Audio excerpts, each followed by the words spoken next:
Good morning বন্ধুরা, গরম গরম চিড়ে পোলাও রেসিপি নিয়ে আজকে হাজির হলাম তোমাদের কাছে। এই চিড়ে পোলাও করতে লাগে কিছু সামান্য মিক্সড ভেজিটেবল, কাঁচা লঙ্কা, পেঁয়াজ, কিছু ড্রাই ফ্রুটস আর জল ঝরানো চিড়ে।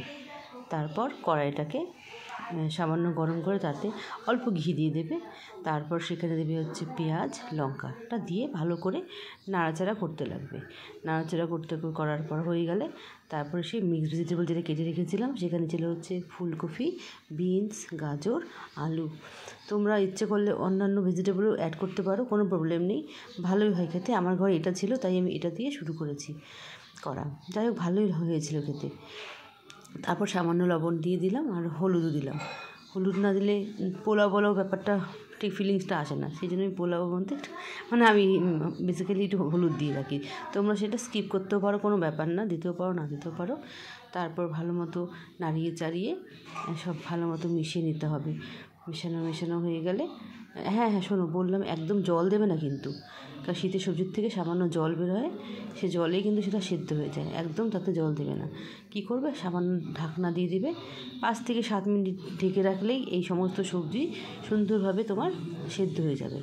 তারপর ঢাকনাটা তো খুলে নিয়ে সামান্য আবার একটুখানি সেখানে ড্রাই ফ্রুটস যেটা আমি রেখেছিলাম, তোমার এই বাদাম, কাজু আর কিশমিশ, এই তুমি দিয়ে দেবে। দিয়ে ভালো করে নাড়িয়ে চাড়িয়ে নিতে হবে। ভালো করে নাড়িয়ে চাড়িয়ে নিয়ে যাতে সমস্ত সবজি, ড্রাই ফ্রুটস এক প্রাণ হয়ে যায়, সেভাবে তোমাকে ভালো মতো সেটাকে মেশাতে হবে। ভালো করে মিশিয়ে নিতে হবে। মিশিয়ে নেওয়ার পর সেই জল ঝরানোর যে চিড়েটা রেখেছিলাম, সেই চিড়েটা নিয়ে সেই সবজিগুলো আর ড্রাই ফ্রুটসের সঙ্গে মেশানো সেই সবজিটার উপরে দিতে হবে। দিয়ে ভালো করে সেই চিড়েটাকেও ভালো করে নাড়াতে হবে।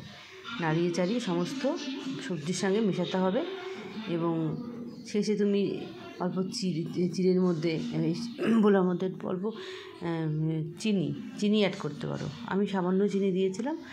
কেউ যে বেশি চিনি খেতে ভালোবাসে, মিষ্টি ভালোবাসে, সে মিষ্টি বেশি করে দিতে পারে, কোনো প্রবলেম নেই। আর শেষে একটু ঘি দিয়ে গরম গরম নামিয়ে নেবে বন্ধুরা।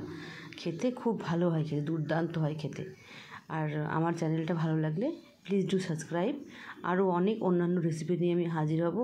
ও হ্যাঁ, শোনো না, আমার কড়াইটা না লোহার কড়াই, সেই জন্য একটু কালো। তোমরা এই জন্য কিছু মনে করো না, লোহার কড়াইতে কিন্তু খাওয়া খুব ভালো। এটা আমার শাশুড়ি মা আমাকে কিনে দিয়ে বলেছিল যে এখানে রান্না করবি, ভীষণ ভালো হয়। সে যাই হোক, আজকের মতো টাটা বন্ধুরা। তোমরা দেখো, বাড়িতে বানিও, কেমন লাগলো আমাকে জানিও। আজকের মতো টাটা।